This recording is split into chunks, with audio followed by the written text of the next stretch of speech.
क्रूएला एक ऐसा कैरेक्टर है जो अक्सर हमने कहानियों में विलन के तौर पर देखा है, मगर आज हम इसके बारे में जानेंगे कि आखिर क्रूएला की असल कहानी क्या थी। तो फिल्म की शुरुआत में क्रूएला हमें बचपन से अपनी कहानी सुनाती है कि जब वो पैदा हुई थी उसका असल नाम एस्टेला था। उसकी अजीब तरह के बाल थे, आधे काले और आधे सफेद, और इस वजह से उससे लोग दूर रहती थी, उसे अजीब समझा करती थी। एस्टेला के साथ उसकी मोम रहा करती थी, उन्होंने अकेले ही उसे पाला था। वो जब स्कूल जाती है तो एस्टेला की मोम उसे कहती है कि खुद पर काबू रखना। तो यहाँ पर हमें पता चलता है कि एस्टेला के सिर्फ बाल ही दो तरह के नहीं है, बल्कि उसकी पर्सनैलिटी भी दो अलग अलग तरह की थी, कभी क्रूअल जालिमाना तो कभी बहुत अच्छी। उसकी मोम ने समझाया, देखो अपने बर्ताव को सब बच्चों के साथ अच्छे से रखना और अपनी बुरी साइड पर काबू पाना। मगर एस्टेला हमेशा स्कूल में लड़ती रहती थी। उसके दो ही दोस्त थे, एक तो उसका डॉग और दूसरी उसकी क्लासमेट जो क्लास में उसके साथ पढ़ा करती थी। एस्टेला हर रोज लड़ती झगड़ती रहती थी, तो इसीलिए उसे स्कूल से निकाल दिया जाता है। एस्टेला की मोम अब उसे लेकर लंदन की तरफ निकल जाती है। एस्टेला को हमेशा से फैशन डिजाइनर बनने का शौक था, इसीलिए वो अपनी मोम से कहती है कि बड़े शहर में जाकर मेरा सपना जल्दी पूरा हो सकता है। अब लंदन जाने के लिए एस्टेला की मोम अपनी पुरानी दोस्त के पास जाती है ताकि वो इनकी कुछ मदद कर सके। ये दोनों एक बहुत बड़े महल में जाती है जिसके आसपास समंदर था और ये जमीन से काफी ऊंचाई पर होता है। एस्टेला की मोम उसे अपना एक कीमती लॉकेट देते हुए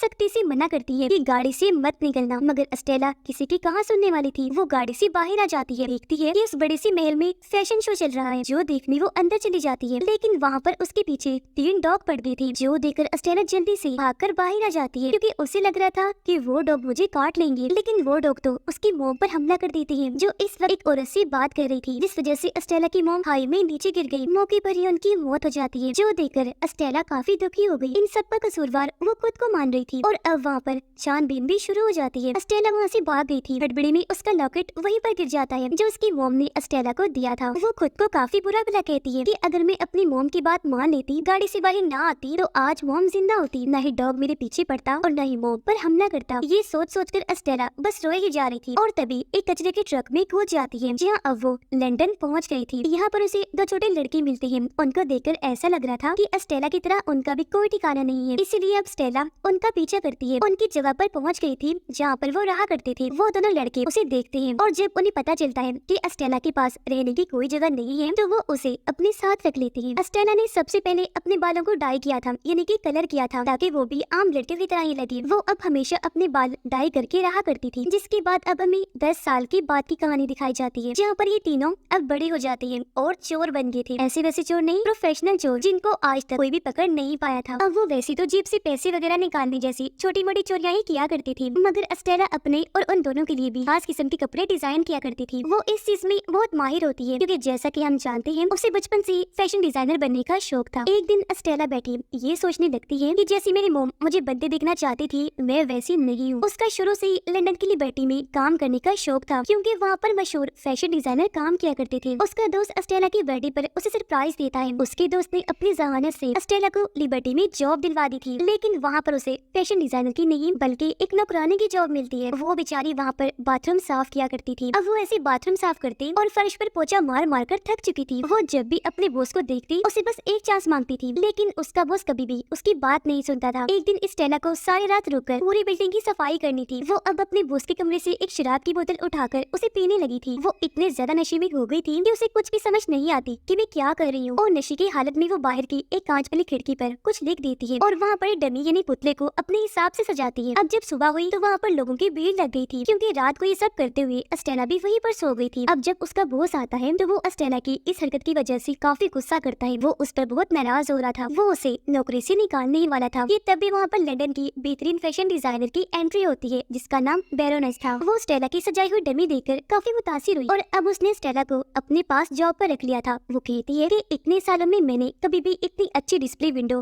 और डमी सजी हुई नहीं देखी। इस चीज का हुनर शायद एस्टेला के पास बचपन से ही था। खैर अगले दिन शाम 5 बजे एस्टेला बैरोनेस के ऑफिस पहुंच गई थी। उसे भी एस्टेला का काम बहुत पसंद आता है। तीनों ही दिनों में एस्टेला बैरोनेस की खास वर्कर बन जाती है। एक दिन वो देखती है कि बैरोनेस एक खास खुफिया तिजोरी में अपने जेवरात रख रही है। खैर यहाँ सब कुछ बहुत अच्छा चल रहा था। एस्टेला भी अपनी जॉब में बहुत खुश थी। जाहिर है फैशन डिजाइनर बनने का शौक तो उसके अंदर शुरू से ही था, जो पूरा हो भी गया। मगर एक दिन वो नोटिस करती है कि जो लॉकेट बैरोनेस ने पहना हुआ है वो मेरी मोम ने मुझे दिया था जिस रात उसकी मोम की मौत हो गई थी। जब एस्टेला वहाँ से भाग गई थी तो ये लॉकेट उस जगह पर ही गिर गया था। एस्टेला जब लॉकेट के बारे में बैरोनेस से पूछती है तो उसने जवाब दिया कि हाँ ये मेरा ही लॉकेट है, मगर कुछ सालों पहले इसे एक औरत ने चुरा लिया था। यानी कि बैरोनेस एस्टेला की मोम को चोर बता रही थी। ये बातें सुनकर उसे बहुत गुस्सा आता है और अब वो अपना लॉकेट वापस लेने का सोचती है। स्टेला अब अपने दोस्तों के पास जाती है और सारी बात उन्हें बता देती है। ये प्लान बनाती है कि जब बैरोनेस पार्टी में मसरूफ होगी तो उस दिन हम वो लॉकेट चुरा लेंगे। स्टेला का एक दोस्त तो सीसीटीवी कैमरा तक पहुंच जाता है, जबकि दूसरा तिजोरी तक पहुंच गया था और खुद स्टेला पार्टी में आ जाती है, जहाँ पर सबने काले और सफेद रंग के कपड़े पहने हुए थे। मगर स्टेला सबसे अलग लग रही थी। वो अपनी असल ट्रोप में आई थी। उसने रेड कलर का गाउन पहना हुआ था। वो काफी खूबसूरत लग रही थी। ऐसा बनने का मकसद ये था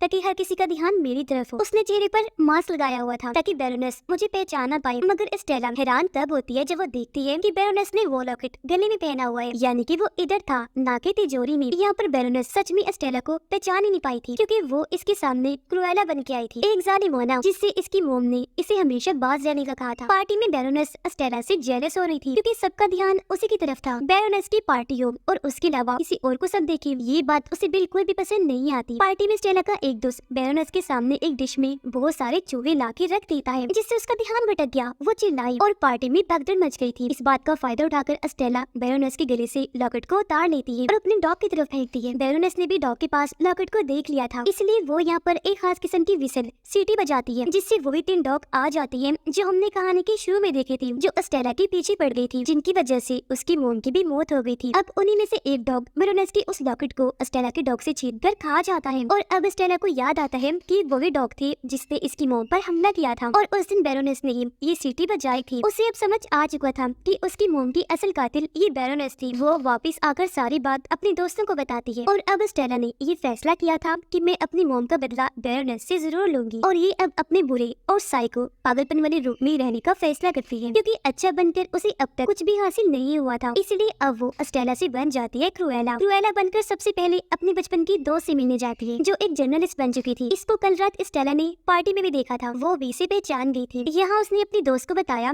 कि अब मैं कुछ बहुत बड़ा करने वाली हूँ, जिसके बाद क्रुएला अपने दोस्तों को कहकर बैरोनेस के डॉग्स को भी अगवा करवा लेती है और एक काफी बड़े फैशन डिजाइनर को अपने घर पर भी लेकर आती है। स्टेला यानी कि क्रुएला के दिमाग में बहुत ही बड़ा कोई तूफानी आइडिया चल रहा था। क्रुएला अभी भी आम सी दिखने वाली मासूम लड़की स्टेला बनकर बैरोनेस की ऑफिस में अपनी जॉब पर जाया करती थी, ताकि वो बैरोनेस पर नजर रख सके। और फिर क्रुएला बैरोनेस के एक के बाद एक शो में अलग अलग तरह की एंट्री लेकर आती है। बैरोनेस के सभी फैंस को अपनी तरफ मुतवज्जा करती है। उसके शो का सारा ध्यान वो अपनी तरफ ले लेती है। बैरोनेस इन सब बातों से तंग आ चुकी थी, इसलिए अब वो क्रुएला के खिलाफ कोर्ट में केस करने का सोचती है और तो उसके दोस्त के पास भी उसकी लोकेशन का पता करने के लिए जाती है कि आखिर क्रुएला कहाँ पर रहती है। मगर इस बात के बारे में उसे कुछ भी पता नहीं चलता कि आखिर क्रुएला कहाँ पर रहती है। एक दिन स्टेला अगले इवेंट के लिए एक बहुत ही खूबसूरत गाउन डिजाइन करती है, जिसमें उसने लगाने के लिए साउथ अमेरिका से खास किस्म के शेल्स मंगवाए थे। उन्हें लगाकर स्टेला ने बहुत ही खूबसूरत गाउन डिजाइन किया था। अब इस डर से कि क्रुएला मेरे डिजाइन को चुरा ना ले, बैरोनेस ने सभी गाउन्स को एक बहुत बड़ी तिजोरी में बंद करवा दिया था। स्टेला अपने घर पर आ गई थी और जो बैरोनेस की डॉग उस दिन अगवा करवाए थे, वो अपने दोस्त से कहती है कि मैं इन डॉग्स की खाल से एक बेहतरीन कोट बनाऊंगी। अब शो का दिन भी आ जाता है जब बैरोनेस उस तिजोरी को खुलवाती है, जिसमें सभी डिजाइनर कपड़े रखे हुए थे, लेकिन वहाँ से तो बहुत सारी मक्खियाँ निकलकर बाहर आती है, जो हर तरफ फैल गई और इससे अफरा तफरी मच जाती है। हमें पता चलता है कि जो गाउन बनवाने के लिए स्टेला ने शेल्स का इस्तेमाल किया था, वो मक्खियों के अंडे थे। अब इन मक्खियों के उड़ने की वजह से सब लोग बैरोनेस का शो छोड़कर बाहर आ जाते हैं। दूसरी तरफ स्टेला अपने क्रुएला वाले रूप में शो कर रही थी। यहाँ पर बैरोनेस पहचान जाती है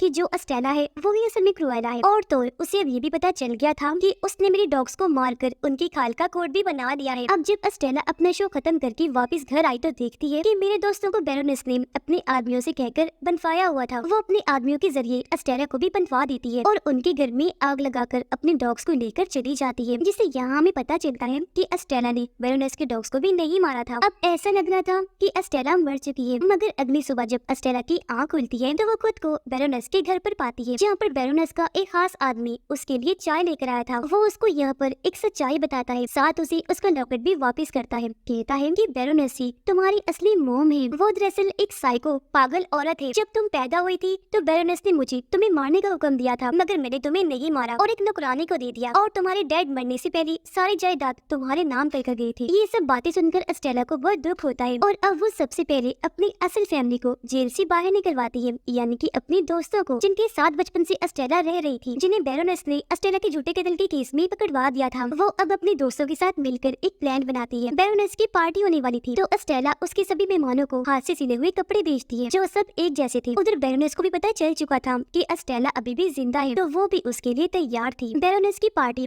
उसी महल में थी जहाँ पर अस्टेला की मोम यानी कि बैरोनेस ने अपनी नौकरानी को मारा था, यानी कि अस्टेला की सौतेली मोम को, क्योंकि उस वक्त वो बैरोनेस से पैसे लेने आई थी ताकि उसकी बेटी की अच्छी सी परवरिश कर सके, मगर बैरोनेस ने उसे मरवा दिया था। फिर इस पार्टी में अब सभी वही कपड़े पहनकर आई थी जो अस्टेला ने उन सबके घरों में भेजे थे, क्योंकि वो सभी यही समझते हैं कि ये हमें बैरोनेस ने ही भिजवाए हैं। यहाँ पर सबने अस्टेला जैसी विग भी पहनी हुई थी, तो अब बैरोनेस के लिए अस्टेला को ढूंढ पाना काफी मुश्किल था। अब तभी यहाँ बैरोनेस के डॉग बाहर की तरफ भागने लगते हैं। बाहर अस्टेला खड़ी थी जिसके पास वो एक खास सीटी थी जो पहले बैरोनेस के पास हुआ करती थी, जिसकी आवाज सुनकर ही डॉग बाहर आई। अब यहाँ पर अस्टेला बैरोनेस को अपनी सारी कहानी सुनाती है। पहले तो बैरोनेस उदास हो गई थी और अस्टेला को गले से लगा लेती है, मगर अचानक से उसने अस्टेला को नीचे गिरा दिया था। लेकिन ऐसा करते हुए सब मेहमान उसे देख लेते हैं जिनको अस्टेला यानी कि क्रुएला के दोस्त बाहर लेकर आए थे। जल्दी बैरोनेस को अपनी बेटी को मारने के जुर्म में पुलिस पकड़ कर ले जाती है। यहाँ पर अस्टेला की जिंदगी अभी खत्म नहीं हुई थी, क्योंकि उसने जो सूट पहना हुआ था उसके साथ एक पैराशूट भी डिजाइन किया हुआ था जिससे वो नीचे गिरने से पहले ही खुल गया और इसकी जान बच गई। तो अब क्रुएला बनके अस्टेला को सारी जिंदगी गुजारनी थी। उसने